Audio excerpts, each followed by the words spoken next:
తిరుమల స్వామివారి లడ్డు అవకతవకలు విషయం తెర మీదకు వచ్చిన తర్వాత పవన్ కళ్యాణ్ చేసినటువంటి వ్యాఖ్యలు, వాటికి ప్రకాష్ రాజ్ చేసినటువంటి వ్యాఖ్యలు, మరలా తర్వాత పవన్ కళ్యాణ్, మళ్ళా తర్వాత ప్రకాష్ రాజ్, ఇలా వరుసగా ఒకరి మీద ఒకరు చేసుకుంటున్నటువంటి వ్యాఖ్యలు కొనసాగుతూ ఉన్నాయి. ఇది మనందరం చూస్తూనే ఉన్నాం. తాజాగా మరొకసారి ప్రకాష్ రాజ్ ఎక్స్ వేదికగా ఒక ట్వీట్ పెట్టడం జరిగింది.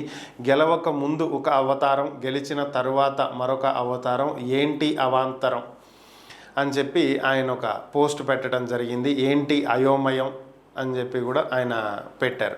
సో అలాగే చెయ్యనటువంటి తప్పుకి సారీ చెప్పించుకున్నందువల్ల వచ్చినటువంటి ఆనందం ఏంటి అని కూడా ఆయన ప్రశ్నిస్తూ ఒక ట్వీట్ పెట్టడం జరిగింది. దీంట్లో ఆయన ప్రత్యేకించి ఇది పవన్ కళ్యాణ్ గురించే పెడుతున్నారు అనేది అందరికీ అర్థమైనటువంటి అంశం.